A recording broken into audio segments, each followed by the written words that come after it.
Naquele condomínio de classe média no bairro do Ipiranga, em São Paulo, todo mundo sabia o nome de Cauã Drummond. Não porque ele fosse simpático, não porque ele cumprimentasse as pessoas no elevador, mas porque ele tinha o tipo de presença que obrigava você a sair do caminho, aquela energia comprimida de quem estava sempre com pressa de chegar num lugar mais importante do que onde estava.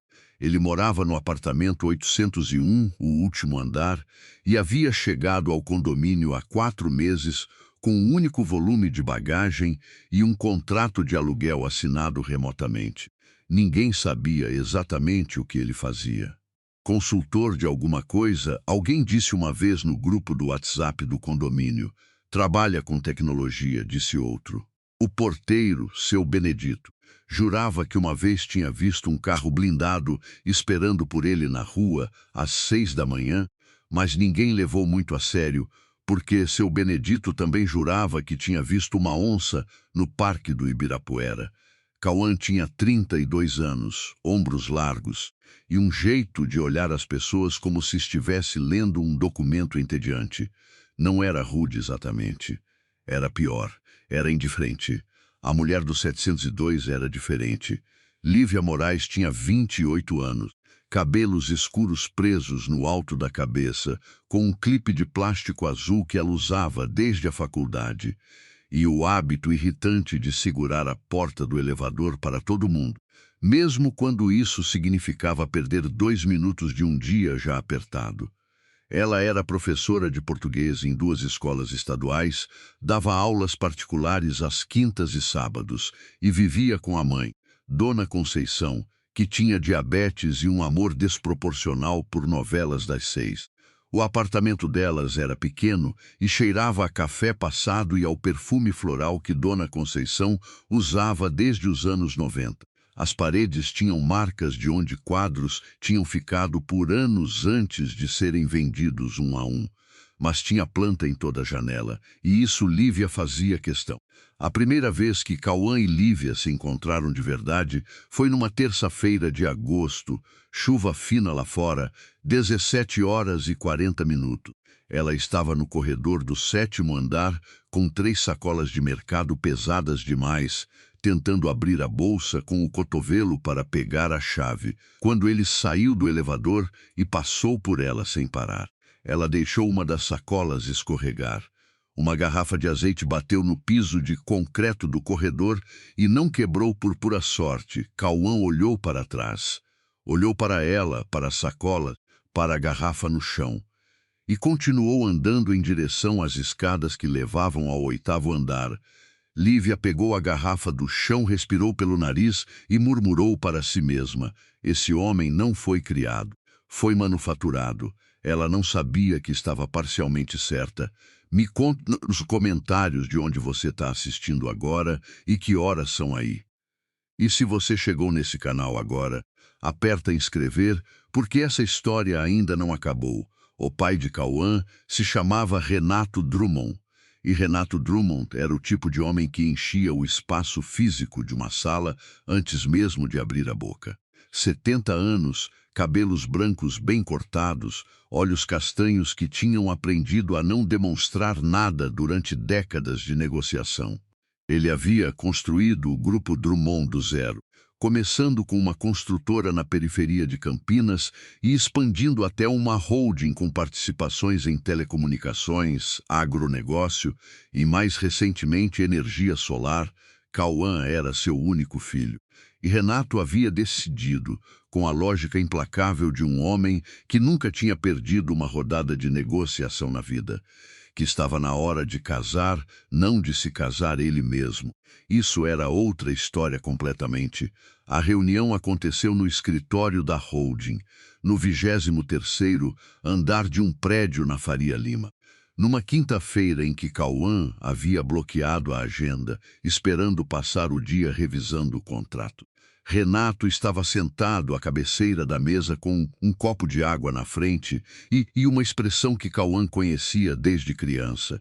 A expressão de quem já tomou a decisão e está apenas informando as partes envolvidas. Nilce, a secretária de Renato há 20 anos, havia fechado a porta ao sair. Isso não era bom sinal.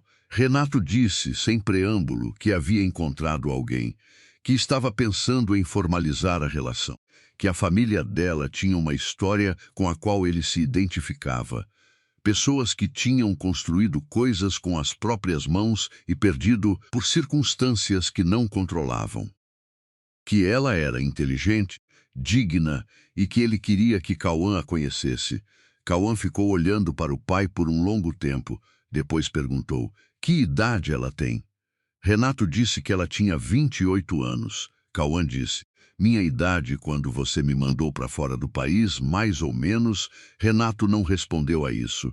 Cauã disse que ia conhecer a mulher, que ia ser educado, mas que não ia fingir, que aprovava uma decisão que não havia sido discutida com ele e que havia uma diferença entre apoiar o pai e referendar uma situação que ele ainda não entendia completamente. Renato disse que esperava o bom senso de sempre do filho. Cauã disse que o bom senso de sempre era o que tinha te mantido fora da vida dele por 6 anos. Então talvez você devesse gerenciar suas expectativas. Ellie saiu antes que o pai pudesse responder. A coincidência começou a se montar 10 dias depois, mas Cauã ainda não sabia que era uma coincidência. Ele desceu ao térreo do condomínio numa sexta de manhã para pegar uma encomenda e encontrou Lívia no hall, sentada no banco de cimento perto da portaria, com um caderno no colo e a expressão de quem acabou de receber uma notícia que precisava de 1 minuto para processar. Ela estava de uniforme de escola, blusa branca com o logo bordado na manga, calça preta, e segurava um envelope aberto na mão, seu Benedito. Na guarita, olhou para Cauã com a expressão de alguém que queria ajudar, mas via que não era o lugar. Cauã pegou a encomenda. Olhou para Lívia. Ela não olhou para ele, ele foi embora. Mas na escada, sem saber exatamente por que ele parou. Ficou ouvindo o silêncio do hall por 2 segundos. Voltou, disse, sem muito jeito: aconteceu alguma coisa? Ela olhou para ele como se ele tivesse falado em outro idioma. Disse: você voltou? Ele disse: sim. Ela olhou para o envelope, depois para ele, depois falou: minha mãe precisa de uma cirurgia. E o plano de saúde acabou de negar a cobertura. Cauã ficou em pé no hall, sem dizer nada por um momento. Então perguntou: qual o plano? Ela falou o nome. Ele acenou com a cabeça como se estivesse anotando alguma coisa internamente. Disse: entra em recurso. Eles negam na primeira análise para criar atrito. Se você entrar com recurso formal com o laudo do médico e o histórico de atendimentos, eles são obrigados a responder em 30 dias. Ela ficou olhando para ele. Disse: você trabalha com isso? Ele disse: não. Mas conheço o processo. Foi embora de vez. Ela ficou olhando para o corredor vazio por um bom tempo, com o envelope na mão e uma expressão que ainda não sabia bem o que fazer com aquela informação. Ela entrou em recurso. Em 22 dias, o plano autorizou a cirurgia. Ela não saiu para agradecer a ele, mas deixou um bilhete embaixo da porta do 801, num caderninho quadriculado, escrito à mão: deu certo. Obrigada. Você me salvou de um buraco que eu não sabia como sair. Lívia, 702. Cauã leu o bilhete. Dobrou, guardou no bolso do paletó. Não respondeu, mas no dia seguinte, quando cruzou com ela no elevador, não passou por ela como se ela fosse mobiliário. Disse bom dia, ela disse bom dia de volta, com o mesmo tom cuidadoso de quem ainda não decidiu o que acha de uma pessoa. Foi assim que começou, sem drama, sem acidente de orreiro, apenas 2 adultos num elevador de 7 andares, aprendendo o formato do espaço um do outro. Nas 2 semanas seguintes, eles foram construindo uma gramática de corredor. Um bom dia aqui, uma porta segurada ali. Uma vez ele chegou com o mesmo guarda-chuva que ela tinha esquecido no hall e deixou na portaria sem deixar recado. E seu Benedito foi quem contou a ela que tinha sido o do 801. Uma vez ela estava descendo com uma pilha de provas para corrigir que estava claramente grande demais para um par de mãos só. E ele segurou o elevador sem ser pedido e ficou segurando a porta enquanto ela reorganizava as coisas. Eram gestos pequenos, mas gestos pequenos, quando vem de alguém que você havia decidido que não tinha gestos, tem um peso diferente. Cauã não estava. Ele próprio conseguia admitir isso para si mesmo. Em nenhum processo de aproximação deliberado. Ele estava apenas notando que a mulher do 702 era mais do que o clipe de plástico azul e as sacolas pesadas. Que ela tinha um jeito de rir que envolvia os olhos antes da boca. Que quando ela ficava concentrada lendo alguma coisa no celular no elevador, mordia levemente o canto do lábio inferior. Que ela não tinha medo dele, o que era raro. Que quando ela discordava de alguma coisa, não desviava o olhar. A noite em que as coisas mudaram de temperatura foi numa quarta-feira de setembro. Ela estava na lavanderia do térreo às 23 horas, que era o horário em que a lavanderia estava garantidamente vazia, quando ela entrou com uma sacola de roupa debaixo do braço, viu que não estava vazia e fez o movimento de virar para sair. Ellie disse, pode entrar, tem outra máquina. Ela entrou. Colocou a roupa, botou o sabão, apertou os botões com a eficiência de alguém que não tem paciência para mistérios domésticos. Depois ficou de pé, esperando o ciclo começar. Cauã estava sentado numa cadeira de plástico no canto, com o celular na mão, mas sem estar olhando para ele. Ela disse, sem cerimônia, você vai embora logo do condomínio? Ele disse, por quê? Ela disse, você não parece que veio para ficar. Ele ficou uns 3 segundos em silêncio, disse, você é direta. Ela disse, você acha que não sou? Você me surpreende uma vez na vida e acha que eu sou de enrolação? Ele quase sorriu. Não completamente, mas quase disse, não vou embora em breve. Ela sentiu como se isso fosse suficiente. Ficaram em silêncio por um tempo, com o barulho da máquina entre eles. Depois ela perguntou, olhando para a parede, não para ele. O que você faz, afinal? Ele disse, administrações. Ela disse, isso é a resposta de quem não quer responder. Ele disse, ela virou a cabeça e olhou para ele de frente. Disse, tá bom, não insistiu. Mas havia uma coisa naquele olhar, não julgamento, não suspeita, mas uma espécie de registro, como se ela tivesse anotado que ele tinha fronteiras e estava decidindo se achava isso aceitável. Cauã percebeu que estava prestando atenção demais no rosto dela. Olhou de volta para o celular, mas o nome dela ficou no apartamento depois que ela foi embora, de um jeito que ele não soube bem onde guardar. Foi na semana seguinte que Renato Drummond ligou para marcar o jantar. Cauã atendeu em pé na varanda do 801, olhando para as luzes do bairro. Renato disse que ia apresentar a noiva no sábado, num jantar informal em casa, que seria só a família próxima, que ele queria que Cauã fizesse questão de estar lá. Cauã disse que estaria. Renato disse, ela é especial, Cauã. Não entra com preconceito. Cauã disse, nunca entrei com preconceito. Você que tomou decisões por mim sem me consultar. São coisas diferentes. Renato ficou em silêncio um segundo, então disse, com uma voz um pouco mais baixa, o nome dela é Lívia. Lívia Moraes. Cauã ficou muito quieto. Lá embaixo, no pátio do condomínio, alguém estava regando as plantas do jardim comunitário. Ele olhou para baixo sem ver, disse, com uma voz que não deixava nada vazar, combinado. Sábado, desligou, ficou na varanda por um tempo que não soube contar. Então pegou o celular de novo e abriu a lista de contatos do condomínio que seu Benedito havia mandado meses atrás, por engano no grupo errado, e procurou o nome Moraes. O jantar era às 8 da noite no sábado, e Cauã chegou às 8:02, que era o seu jeito de estar pontual sem parecer ansioso. A casa de Renato Drummond ficava no Alto de Pinheiros, um sobrado com jardim na frente e a discreta elegância de quem tem dinheiro suficiente para não precisar demonstrar. Cauã conhecia cada centímetro daquela casa.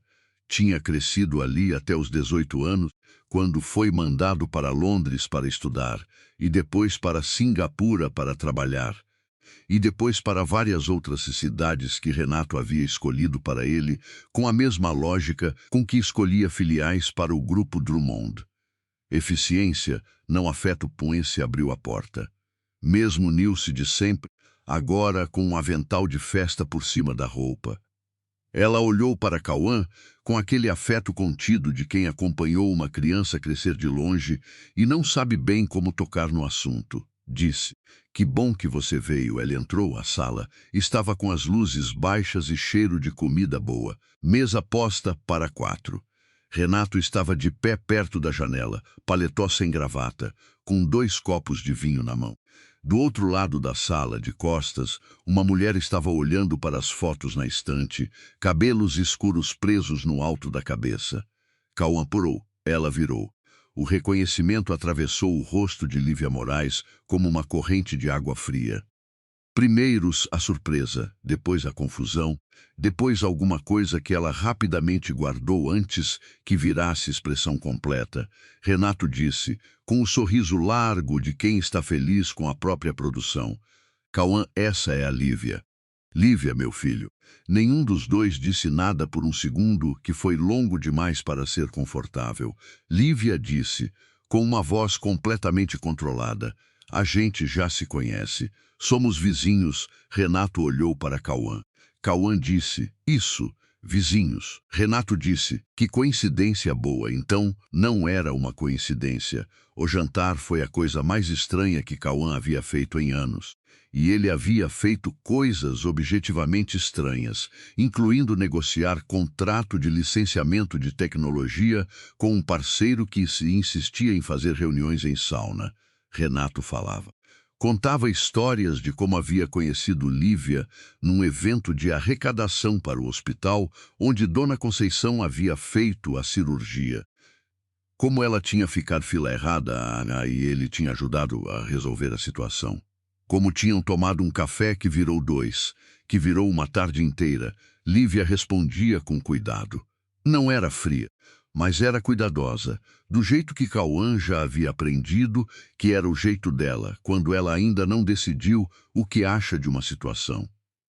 Ele ficava olhando para ela entre uma garfada e outra, tentando identificar a Lívia do corredor e do bilhete quadriculado dentro da Lívia, que estava sentada ali prometendo entrar para a família do homem, que era o pai dele. Não estava conseguindo separar as duas. Em algum momento do segundo prato, Renato foi ao banheiro e eles ficaram sozinhos pela primeira vez. Lívia pousou o garfo. Disse, em voz baixa mas direta, você sabia. Não era pergunta. Cauã disse, soube na noite de quinta-feira. Quando ele me ligou e disse o nome, ela disse, e não me contou. Ele disse, não. Não contei. Ela ficou olhando para ele por um segundo. Disse, por quê? Ele disse, porque eu precisava entender o que eu estava vendo antes de dizer alguma coisa que não pudesse desfazer. Ela disse, com uma voz que tinha menos raiva do que ele esperava e mais cansaço. O que você estava vendo era eu, a sua vizinha.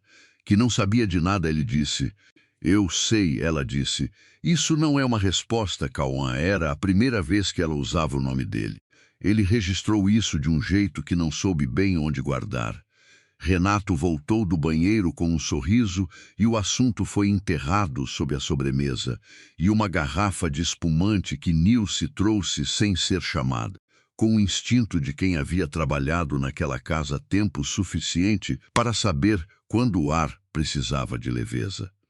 Nos 3 dias seguintes, eles não se falaram no condomínio, mas não era o silêncio de antes, aquele silêncio indiferente de quem não se nota. Era o silêncio de 2 pessoas que têm muito a dizer e ainda não decidiram a ordem das palavras. Na terça-feira de manhã, ela estava descendo com a mochila das aulas quando ele entrou no elevador no 8º andar. Ela olhou para frente, ele ficou de pé do lado dela. O elevador desceu 7 andares em silêncio. No térreo, quando as portas abriram, ela disse sem virar o rosto, ele é um bom homem. Cauã disse, eu sei que é. Ela disse, Mas você não aprova. Ele disse, não é sobre aprovação. Ela disse, então sobre o que é? Ele disse, é sobre o que você quer. Não o que ele quer, não o que vai ser bom para a família Drummond. O que você quer, ela virou para ele então, e havia uma coisa naquele olhar que era dura e honesta ao mesmo tempo, o olhar de alguém que não gosta de ser questionado sobre as próprias decisões, mas está ouvindo mesmo assim. Disse, e se eu não souber ainda, ele disse, então talvez você precise de tempo antes de assinar qualquer coisa. Ela ficou olhando para ele um segundo. Disse, obrigada pela consultoria e saiu. Mas na porta do condomínio ela parou de costas para ele e disse sem virar, você vai ao aniversário dele no mês que vem? Ele disse, provavelmente. Ela disse, tá. E foi embora na chuva fina de outubro sem guarda-chuva, porque ela sempre esquecia o guarda-chuva, e ele ficou de pé no hall olhando para a porta fechar. A mulher que complicou tudo se chamava Verônica Drummond. Prima de segundo grau de Cauã, 35 anos, cabelos ruivos e a precisão cirúrgica de quem cresce num ambiente competitivo e aprende cedo que informação é poder. Verônica havia ficado de fora do jantar de sábado, e isso havia deixado uma marca. Ela ligou para Cauã numa quinta-feira, às 19 horas, enquanto ele estava revisando documentos na mesa da sala do 801, disse, sem preâmbulo, já vi foto dela, é bonita. Cauã disse, Verônica, ela disse, não fica assim. Eu sou a única da família que fala o que pensa, você sempre soube disso. Uma professora de escola pública, Cauã. Seu pai vai casar com uma professora de escola pública do Ipiranga. Você não acha que isso merece pelo menos uma conversa? Cauã disse, meu pai pode casar com quem ele quiser. Verônica disse, mas você vai deixar isso acontecer sem investigar nada? Sem entender o que ela quer de verdade? Cauã disse, você está investigando ela. Não era pergunta. Verônica ficou 2 segundos em silêncio, que era a confirmação, disse. Estou fazendo o que precisa ser feito. A família precisa se proteger. Cauã disse, não envolva meu nome em nada. Ela disse, nunca envolvo. Mas quando eu tiver o que preciso, você vai querer saber. Confie em mim. Ele desligou sem responder. Ficou olhando para o documento na tela e pensando que Verônica era exatamente o tipo de problema que cresce se você não decide logo como lidar com ele. Que havia uma outra coisa também, mais difícil de nomear. Que ele não queria que ninguém fosse atrás de Lívia. A conversa que mudou o ângulo de tudo aconteceu num domingo de tarde, no corredor do 7º andar. Lívia estava voltando do mercado, sacolas de sempre, mas dessa vez menos pesadas. Ele estava voltando de uma reunião que havia sido marcada para um café perto do condomínio. Paletó no braço, gravata afrouxada. Ela olhou para a gravata afrouxada como se aquilo fosse um dado novo sobre ele. Disse, você vai a reuniões de terno num domingo? Ele disse, reunião não espera final de semana. Ela disse, que área mesmo que você trabalha? Ele disse, com o mesmo cuidado de antes. Administração de ativos, ela disse. Isso é a mesma resposta de antes com palavras diferentes. Ele quase riu de novo. Aquele quase sorriso que ela havia aprendido a identificar. Disse, é um pouco mais específico? Ela disse, não muito. Ficaram parados no corredor por um segundo. Ela disse, com uma voz um tom mais baixa, posso te perguntar uma coisa? Ele disse, pode. Ela disse, você acha que eu sou o problema na questão do seu pai? Ele disse, sem hesitar, não. Ela disse, então o que você acha? Ele disse, acho que meu pai tomou uma decisão importante sem consultar ninguém, o que é consistente com a história toda da vida dele. Acho que você é uma adulta que vai tomar a decisão que quiser. E acho que as duas coisas podem ser verdade ao mesmo tempo, sem que você seja culpada de nenhuma delas. Ela ficou olhando para ele por um tempo. Disse, com uma voz que tinha alguma coisa diferente, não era mais o cuidado, era mais próxima da honestidade. Você é diferente do que eu achei que você era. Ele disse, você achou que eu era o quê? Ela disse, manufaturado. Ellie ficou em silêncio por um segundo. Disse: agora? Ela disse: ainda não sei. Mas diferente, ela entrou no apartamento 702 e fechou a porta. Ele ficou no corredor um segundo a mais do necessário. Se você tivesse que escolher, o que você faria no lugar da Lívia? Ficaria com o homem bom que é o pai, ou arriscaria no filho que ela ainda não entende completamente? Me conta nos comentários de onde você está assistindo agora e que horas são aí. A Verônica encontrou alguma coisa em 18 dias. Ela ligou para Cauã numa segunda-feira às 21 horas e disse que tinha uma informação que ele precisava saber, que não era sobre a Lívia, era sobre a mãe dela. Cauã disse: fala.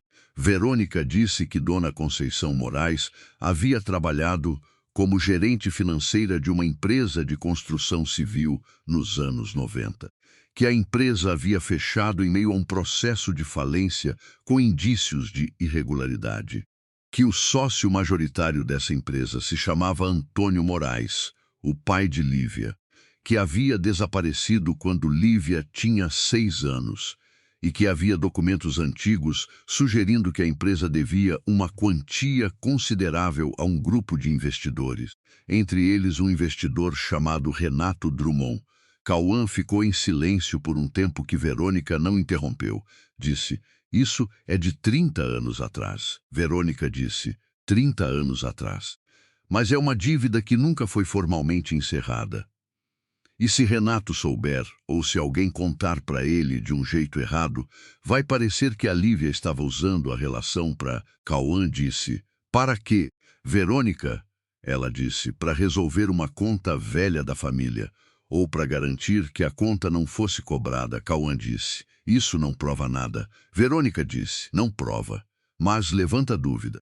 E você sabe que para seu pai, dúvida é suficiente. Ele desligou. Ficou de pé na cozinha do 801 por um longo tempo, com o celular na mesa, pensando em Lívia dizendo ainda não sei, e em Renato dizendo ela é especial, e em 30 anos de uma história que ninguém havia pedido para ele julgar, mas que havia caído no meio da vida dele assim mesmo. Havia uma coisa que ele sabia. Verônica não ia guardar aquela informação para sempre. Ela ia usar. A questão era quando e como ele precisava falar com Lívia antes. Ele bateu na porta do 702 na terça-feira às 18 horas. Dona Conceição abriu a porta com o avental ainda amarrado e uma expressão de quem estava esperando a entrega do mercado. Olhou para ele com aquela curiosidade direta das pessoas que não têm filtro social e não consideram isso um problema. Disse: você é o Dote 1? Ele disse: sou. A Lívia está? Dona Conceição disse, sem se mover da porta. Ela me falou de você. Disse que você ajudou com o plano de saúde. Ele disse, foi uma informação simples. Ela disse, pra gente não foi simples não. Ficaram um segundo assim, com a Dona Conceição na porta e ele do lado de fora, até que ela se afastou e chamou a filha. Lívia apareceu do corredor com um caderno na mão, ainda de blusa da escola, e quando viu ele na porta parou. Disse, com a voz cautelosa de sempre: o que aconteceu? Ele diz: preciso te contar uma coisa, sobre sua família, sobre meu pai, sobre uma história que você provavelmente não sabe que existe. Ela olhou para ele por um longo tempo. Depois disse, com uma voz que não estava preparada para a resposta, mas ia ouvir assim mesmo: entra. Ele contou tudo o que Verônica havia contado. Não editou, não suavizou. A empresa do pai dela, a dívida. O nome de Renato nos documentos antigos. Ela o viu sentada na cadeira da cozinha, com o caderno ainda na mão, sem interromper. Dona Conceição havia sumido para o quarto com um silêncio que dizia que ela estava ouvindo da outra sala. Quando ele terminou, Lívia ficou olhando para a mesa por um tempo. Disse, com uma voz que estava muito quieta: você acha que eu sabia? Ele disse: não acho. Ela disse: mas você veio me contar antes de alguém usar isso contra mim? Ele disse: sim. Ela disse: por quê? Ele disse: porque você merecia saber antes de ser pega de surpresa. Ela ficou olhando para ele e disse: isso é uma decisão sua. Não a da sua família, Ellie disse. Isso, ela ficou em silêncio por um tempo que tinha peso. Então disse, com uma voz diferente, mais baixa, mas sem defesa: eu não sabia de nada disso, da dívida, do seu pai, de nada. Eu conheci o Renato num evento de hospital, e ele era gentil, e eu estava exausta, e ele foi a primeira pessoa em meses que me tratou como se eu tivesse valor. Cauã ficou ouvindo. Ela disse: não me casei com ele, não assinei nada. A gente está se conhecendo, ele disse. Eu sei, ela disse. Mas agora parece que tudo tem uma sombra em cima. Ele disse: não tem que parecer, ela disse. Como não tem? Se a sua família vai usar isso, ele disse: deixa a minha família comigo. Ela ficou olhando para ele por um longo tempo. Disse, com uma voz que estava tentando não ser mais do que era: o que você quer com isso tudo, Cauã? Ele ficou em silêncio por um segundo que durou mais do que deveria. Disse: quero que você tenha as informações certas e que tome a decisão que é sua tomar. Ela disse: só isso? Ele não respondeu. E aquele não resposta ficou entre eles na cozinha pequena, que cheirava a café e perfume floral dos anos 90, enquanto lá fora a noite de outubro fechava em cima do Ipiranga. Nos 5 dias seguintes, Cauã começou a entender que havia um problema que não era Verônica, era ele mesmo. Ele havia passado 4 meses naquele condomínio escondendo quem era. Não de propósito exatamente, mas por uma combinação de hábito e cansaço. Ele havia aprendido desde cedo que o nome Drummond mudava a forma como as pessoas olhavam para ele, que adicionava uma camada de cálculo entre ele e qualquer interação humana, que era impossível saber quando alguém estava sendo genuíno, se estavam sendo genuínos com ele ou com o que o nome representava. O apartamento no Ipiranga havia sido, antes de mais nada, uma experiência de ser ninguém por um tempo, e Lívia havia sido a primeira pessoa em anos que o havia tratado como se ele fosse apenas o homem do 801, manufaturado e indiferente, sim, mas apenas um homem. Agora ela sabia quem era o pai dele. Mas ela ainda não sabia que Cauã Drummond era o diretor operacional do Grupo Drummond, que os ativos que ele administrava valiam algumas casas decimais acima do que qualquer consultor de bairro administraria, que o carro blindado que seu Benedito tinha visto era real e acontecia toda vez que havia uma reunião de alto risco. Ela achava que ele era um executivo de escalão médio que morava num apartamento alugado no Ipiranga, e enquanto ela acreditava nisso, havia alguma coisa nas conversas deles que era mais limpa do que qualquer conversa que ele havia tido com qualquer pessoa que soubesse quem ele era de verdade. Ele sabia que isso ia acabar. Sabia que mais cedo ou mais tarde ela ia descobrir que Verônica, ou Renato, ou a própria internet ia fazer o trabalho, mas havia uma parte sua, menor e mais honesta do que o resto, que queria que durasse mais um pouco. A Verônica foi falar com Renato na quinta-feira. Cauã soube porque Renato ligou para ele às 22 horas, com a voz de quem acabou de sair de uma conversa que não queria ter tido. Disse: a Verônica veio aqui. Cauã disse: eu sei o que ela disse. Renato ficou em silêncio por um segundo. Disse: você sabia antes? Cauã disse: soube antes da Verônica. E fui falar com a Lívia diretamente. Renato disse com uma voz mais baixa: por quê? Cauã disse: porque ela merecia saber. Longa pausa. Renato disse: você foi defender ela. Cauã não respondeu. Renato disse, com uma voz que não era mais raiva. Era mais alguma coisa que Cauã não havia ouvido do pai com muita frequência, era mais próxima de percepção. O que está acontecendo entre você e ela? Cauã disse. Nada que você precise se preocupar. Renato disse. Não perguntei se preciso me preocupar. Perguntei o que está acontecendo. Cauã disse: pai. Renato disse. Cauã, longa pausa dos dois lados. Cauã disse com uma voz mais quieta: eu não sei ainda. Renato ficou em silêncio por um tempo que teve um peso diferente dos outros silêncios da conversa. Depois disse, com uma voz que Cauã não ouvia desde muito jovem: Então você precisa descobrir antes que isso machuque alguém que não tem culpa de nada. Desligou. Cauã ficou na varanda do 801 com o celular na mão por um longo tempo. Lá embaixo, no 702, a luz da janela da cozinha estava acesa. Ellie descobriu que ela sabia no dia seguinte. Não porque ela bateu na porta dele, mas porque quando ele desceu na sexta de manhã e cruzou com ela no hall, ela olhou para ele com um olhar que era diferente de todos os outros olhares que ela havia dado para ele até então. Era o olhar de quem processou uma informação nova durante a noite e chegou do outro lado diferente. Ela disse, no tom quieto e direto de sempre, "Você é o diretor do Grupo Drummond." Não era pergunta. Ele disse, "Sou." Ela disse, "O condomínio, o apartamento alugado." Os 4 meses aqui, disse, "Eu precisava de um lugar onde eu pudesse ser ninguém por um tempo." Ela disse, "E eu fui parte do cenário." Ele disse, "Não." Ela disse, "Como não?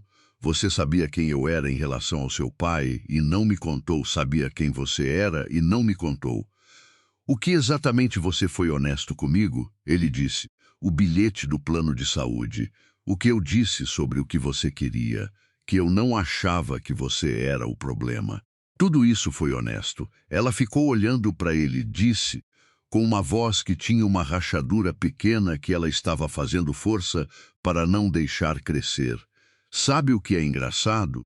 Eu fui a única pessoa que te tratou como se você fosse normal, porque eu achei que você era normal." "Ah, tirei a sorte grande em saber." Ele disse. "Lívia." Ela disse, "Não." "Pera." Ela respirou, disse, "Eu preciso pensar em tudo isso, não só em você, em tudo." Ele disse, "Eu entendo." Ela disse, "Não acho que você entende, mas tá bom." E subiu pelas escadas em vez de esperar o elevador. Ele ficou no hall, com seu Benedito fingindo que não estava ouvindo nada, e a certeza de que havia chegado num ponto de onde não dava mais para voltar. O fim de semana passou com o apartamento 702 em silêncio. Cauã não bateu na porta. Respeitou o pera que ela havia pedido no hall, porque era o mínimo que ele podia oferecer a ela, e porque, sendo honesto consigo mesmo, ele também precisava de tempo para organizar o que havia se formado dentro dele sem pedir licença. No sábado à tarde, ele foi a pé até a padaria na esquina da rua de baixo. Pediu um café que ficou parado na frente dele, esfriando enquanto ele olhava pela janela para a calçada molhada, e pensou no seguinte: havia passado 6 anos montando uma vida que era, essencialmente, um sistema de controle. Controle sobre os ativos do grupo, controle sobre o acesso das pessoas a ele, controle sobre o que as pessoas sabiam e o que não sabiam. Havia feito isso porque a alternativa, ser o filho de Renato Drummond sem defesas, havia se mostrado cara demais muito cedo, e então havia chegado num condomínio do Ipiranga com uma mala e sem apresentação. E uma mulher com um clipe de plástico azul havia desmontado o sistema inteiro, sem sequer tentar. Ele pagou o café que não bebeu e voltou para casa. Na segunda-feira de manhã, Renato ligou para marcar uma conversa. Não no escritório. Em casa, disse ele. Às 7 da noite, Cauã chegou às 7:02. Como sempre, dessa vez era só Renato. Nilce havia saído. A casa estava com aquela quietude particular de espaços grandes com pouca gente, as luzes da sala baixas, a televisão desligada. Renato estava sentado na poltrona que havia sido do avô de Cauã. Um móvel que sobreviveu a 3 décadas e 2 reformas, porque Renato não conseguia se livrar de algumas coisas. Disse, sem preâmbulo, "Eu decidi não seguir em frente com a Lívia." Cauã ficou de pé no centro da sala. Disse, "Foi decisão sua ou da Verônica?" Renato disse, "Minha. A Verônica trouxe informação." "Eu tomei a decisão." Cauã disse. "A informação que a Verônica trouxe não prova nada." Uma dívida de 30 anos de uma empresa falida que nunca foi formalmente encerrada não é prova de intenção de ninguém, Renato disse. "Eu sei disso." Cauã disse. "Então por que desistiu?" Renato ficou em silêncio por um momento, disse, com uma voz mais quieta. porque você foi falar com ela antes de mim. E isso me disse alguma coisa que os documentos da Verônica não disseram. Cauã ficou olhando para o pai. Renato disse: Não estou com raiva, Cauã, mas não sou cego. Você foi ao apartamento dela. Você decidiu que ela precisava ser protegida antes que eu soubesse que precisava ser protegida. Isso não é o comportamento de alguém que está sendo leal ao pai, Cauã disse. Eu fui leal à verdade. Renato disse: Sim, é o que eu estou dizendo. Longa pausa. Renato disse: Ela merece alguém que faz por ela sem ter que não sou eu. Cauã não disse nada por um tempo. Depois disse, com uma voz que estava tentando ser neutra e não estava conseguindo completamente: Você está abrindo mão dela. Renato disse: Já abri mão de coisas mais difíceis. Cauã, ele sentou. Renato disse: Tem alguma coisa que você precisa saber sobre a Verônica, que eu devia ter te contado antes. Cauã saiu da casa do pai às 9h40 da noite com uma informação que reorganizou os últimos 18 dias em retroativo. Renato havia contado o seguinte: havia um acordo de acionistas antigo dentro do Grupo Drummond que estabelecia que, na ausência de herdeiro direto com participação ativa na holding, as ações de Renato reverteriam proporcionalmente aos acionistas minoritários, entre eles a família de Verônica, que detinha 12% do grupo através de uma holding familiar. Se Renato se casasse e o regime fosse comunhão parcial ou se tivesse filhos com a nova esposa, a equação mudava. A fatia de Verônica se diluía. Verônica sabia disso desde que o advogado da família havia explicado o acordo para ela, 2 anos atrás, numa reunião que Cauã não havia sido convidado. E quando Renato havia aparecido com Lívia, Verônica havia começado a procurar alguma coisa, não para proteger a família, para proteger a própria fatia. A informação sobre a dívida da empresa do pai de Lívia existia sim, mas havia um detalhe que Verônica havia omitido quando contou a Cauã. A dívida havia sido formalmente remitida por Renato 15 anos atrás, num documento que ele havia assinado e arquivado e que estava nos registros da holding. Renato havia perdoado a dívida como parte de um processo de limpeza de ativos antigos. Verônica sabia disso também. Havia apresentado a informação pela metade, deliberadamente, esperando que parecesse maior do que era. Cauã caminhou 3 quarteirões do Alto de Pinheiros, até o ponto onde havia deixado o carro, com esse peso novo nos ombros, e pensou no seguinte: Verônica havia tentado usar Lívia como alavanca, havia tentado usar ele como ferramenta, e havia quase conseguido, porque ele havia chegado aos 702 com a informação incompleta. Havia colocado uma sombra em cima de Lívia com uma história que não estava completa. Tinha que corrigir isso. Mas primeiro precisava corrigir outra coisa. Ele tentou na terça-feira à noite, do 702 às 19 horas. Dona Conceição abriu, disse, com uma voz diferente da primeira vez, mais reservada. Ela não quer ver ninguém agora. Ele disse: Eu entendo, mas preciso que ela saiba de uma coisa nova. Não vou demorar. Dona Conceição ficou na porta por um segundo. Depois disse: Espera aqui. Foram 2 minutos.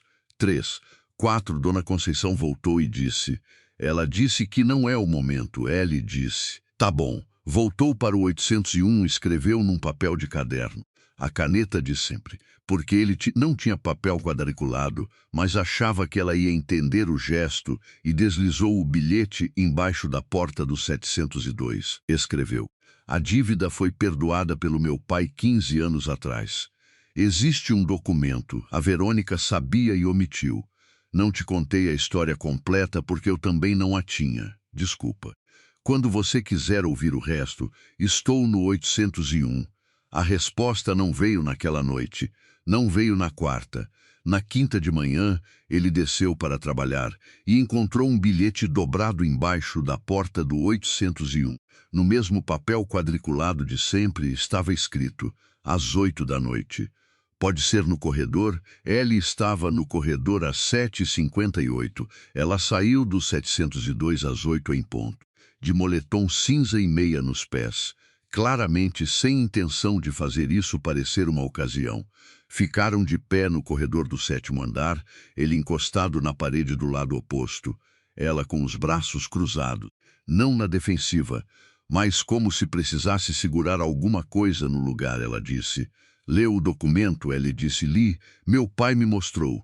A dívida não existe mais. Nunca deveria ter sido apresentada como evidência de nada, ela disse. Quem sabia disso? Ele disse, meu pai, a Verônica. O advogado da holding, ela ficou em silêncio um segundo, disse. E a Verônica usou assim mesmo, ele disse. Sim, ela disse, por quê? Ele contou. O acordo de acionistas, a fatia de 12%, o que muda se Renato casa de novo. Contou sem abreviar, da mesma forma que ela havia ouvido tudo na cozinha dela numa semana atrás. Quando ele terminou, ela ficou em silêncio por um tempo longo. Disse, com uma voz que era mais pensativa do que com raiva. Então eu fui usada como peça. Ele disse, tentaram te usar. Não conseguiram, ela disse. Porque você me contou antes, ele disse. Sim, ela disse. Mesmo sem ter a história completa, ele disse, mesmo assim. Ela descruzou os braços. Ficou olhando para o corredor por um momento, para o piso de concreto, para a porta do 702 fechada, para ele disse. Seu pai desistiu, ele disse. Foi decisão dele. Ele disse que ela merece alguém que não precisa escolher. Ela ficou processando isso. Disse ele é um bom homem. Ele disse, é. Com os defeitos todos que ele tem, ela disse, você também tem defeitos. Ele disse, vários, ela disse. Fiquei 4 meses achando que você era insuportável. Ele disse, na maior parte do tempo era. Ela quase riu. Chegou muito perto, disse, ainda não sei o que fazer com você. Ele disse, não precisa saber agora, ela disse. Mas você fique que eu saiba. Ele disse, fico. Ela ficou olhando para ele por um tempo com aquele olhar que ele havia aprendido a reconhecer, o olhar de quem está calculando uma decisão que já tomou, mas ainda não anunciou. Disse, tem uma coisa que me incomoda. Ele disse, fala, ela disse, você veio morar aqui para ser ninguém. E eu fui o acidente que complicou o plano. Ele disse, não foi acidente. Ela disse, o quê? Ele disse, você não foi acidente. Acidente é quando uma coisa acontece sem importância. Você importou desde o corredor com as sacolas. Ela ficou muito quieta. Disse, com uma voz que tinha uma rachadura diferente das outras. Não era mais proteção, era mais ausência dela. Você podia ter dito isso antes, ele disse. Você não teria acreditado antes. Ela ficou olhando para ele. Disse, talvez não. Ficaram em silêncio por um momento. O corredor do 7º andar com sua luz amarelada e seu piso de concreto e seu cheiro de prédio velho, completamente inadequado para o peso do que estava sendo dito ali, e completamente adequado ao mesmo tempo, porque era onde eles sempre tinham sido mais honestos. Ela disse, minha mãe vai perguntar o que aconteceu com o Renato. Ele disse, o que você vai dizer? Ela disse, que foi uma história bonita que ficou no tamanho certo. Ele ficou olhando para ela. Ela disse, e você vai ter que se apresentar do zero, sem o nome Drummond na frente. Me fala quem você é quando não é o filho de ninguém, ele disse. Isso vai demorar mais do que um corredor. Ela disse, então desce para tomar um café amanhã. 7h30. Portaria virou e entrou no 702. Fechou a porta. Ele ficou no corredor por um segundo. Depois foi para o 801 com a leveza estranha de quem acabou de soltar alguma coisa pesada que estava carregando sem perceber há muito tempo. A conversa com Verônica aconteceu 2 dias depois. Não porque Cauã havia evitado, mas porque havia decidido esperar até ter tudo o que precisava. Ele pediu que se encontrassem no escritório da holding, numa sala de reunião sem janela, que Verônica devia conhecer bem de outras negociações. Ela chegou com o sorriso profissional de sempre. cabelos ruivos bem arrumados, a confiança de quem acredita que o tabuleiro está do jeito que deixou. Disse, você me chamou aqui. Isso é novidade, ele disse. Senta. Ela sentou. Ele abriu a pasta e colocou sobre a mesa uma cópia do documento de remissão de dívida assinado por Renato 15 anos atrás, com o carimbo do cartório e a assinatura do advogado da holding. Ela olhou para o documento. Não disse nada por um segundo. Cauã disse com uma voz completamente calma. Você sabia que isso existia, ela disse. Eu não tinha certeza de quê. Ele disse. Verônica. Ela parou. Ele disse. Não estamos numa reunião em que você pode gerenciar o que eu sei. Eu vi a pasta de documentos que você acessou no sistema da holding. O documento de remissão está lá, com o log de acesso. Você abriu em março deste ano. Ela ficou olhando para a mesa. Disse com uma voz que perdeu 2 tons de confiança. Eu estava protegendo os interesses da família. Ele disse. Você estava protegendo os seus 12%. Ela não respondeu. Ele disse. E para fazer isso, você pegou uma informação real, removeu a parte que mudava o significado todo e entregou para mim esperando que eu fizesse o trabalho sujo. Ela disse. A dívida era real. Ele disse. E estava perdoada. Essas 2 frases precisam estar juntas para a informação ser verdade. Você escolheu separar. Ela ficou em silêncio. Depois disse, com uma voz que tinha menos bravata agora e mais alguma coisa parecida com cansaço. Você vai o quê? Me processar? Me expulsar da holding? Cauã disse, não. Ela olhou para ele. Ele disse, vou fazer o seguinte, você vai se retirar de qualquer processo de decisão que envolva o acordo de acionistas pelos próximos 12 meses. Você vai assinar um termo confirmando que tomou conhecimento do documento de remissão antes de apresentar as informações ao meu pai. E você não vai chegar perto de nenhuma decisão pessoal da minha vida ou da vida de pessoas relacionadas a mim. Ela disse, e se eu não assinar? Ele disse, aí eu levo o log de acesso e a cronologia para o conselho. E você explica por que omitiu um documento material numa situação que afetava a reputação de uma pessoa sem relação com a holding. O conselho tem advogados que gostam muito desse tipo de conversa. Ela ficou olhando para ele por um longo tempo.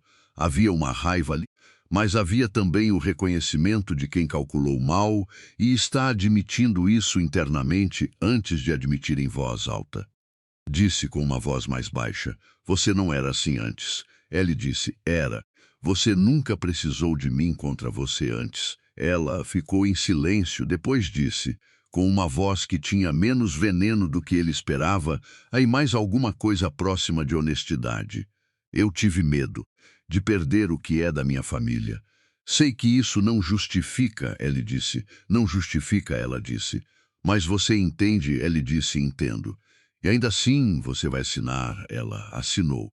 Saiu da sala sem o sorriso profissional. Só saiu. Cauã ficou olhando para o documento assinado por um momento. Pensou que havia esperado que a conversa fosse mais difícil, que Verônica fosse lutar mais. Mas pessoas que agem por medo raramente têm muito chão para ficar de pé quando o medo é nomeado em voz alta.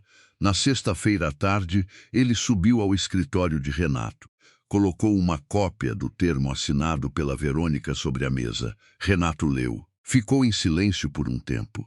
Disse, você resolveu. Cauã disse, resolvi o que precisava ser resolvido. Renato disse, como a Lívia está? Cauã disse, está bem. Vai ficar bem. Renato ficou olhando para o filho por um momento com aquela expressão que Cauã havia aprendido, com muitos anos e muita distância, a reconhecer como a expressão mais próxima que Renato Drummond chegava de orgulho. Disse, você foi honesto com ela mesmo quando era inconveniente para você. Cauã disse, tentei. Renato disse, isso é mais do que a maioria das pessoas faz. Ficaram em silêncio por um momento. Renato disse, você vai ficar no Ipiranga. Não era pergunta. Cauã disse. Renato disse, por enquanto. Tá bom. E pela primeira vez em muito tempo, havia algo naquela sala que não era negociação. No sábado de manhã, às 7h28, Cauã desceu pelo elevador com 2 copos de café que havia feito no 801, porque conhecia o horário apertado dela e sabia que às vezes a cozinha do 702 ficava sem tempo. Ela estava na portaria às 7h30, mochila nas costas, clipe de plástico azul no cabelo, olhou para os 2 copos. Disse, você fez café. Ele disse, você disse 7h30. Ela disse, eu disse que você dissesse para tomar café. Não que você fosse trazer, ele disse. Pareceu mais eficiente. Ela pegou o copo, tomou um gole e disse, sem olhar para ele, você faz café bom. Ele disse, tenho outras qualidades também. Ela disse, vai ter que provar. Ele disse, tempo suficiente? Ela disse, a gente vê, seu Benedito. Na guarita, estava olhando para a televisão com muita atenção. A televisão que estava desligada. Eles saíram pela porta do condomínio juntos. Na manhã de outubro que estava começando, com aquela luz específica de São Paulo quando não está com pressa. E foi assim, sem cerimônia e sem audiência, que Cauã Drummond parou de ser ninguém e começou a ser ele mesmo para a única pessoa que o havia tratado como tal antes de saber quem ele era. Conta para mim nos comentários. Qual foi o momento dessa história que mais te pegou? Foi quando a Lívia descobriu quem o Cauã era de verdade. Foi quando o Renato abriu mão dela porque entendeu o que o filho sentia. Ou foi a Verônica assinando aquele papel no final? Me conta de onde você está assistindo e que horas são aí. Se você chegou nesse canal agora, aperta inscrever porque toda semana tem história nova. Manda essa história para alguém que precisa ouvir hoje. E dá um like para mais gente conseguir encontrar.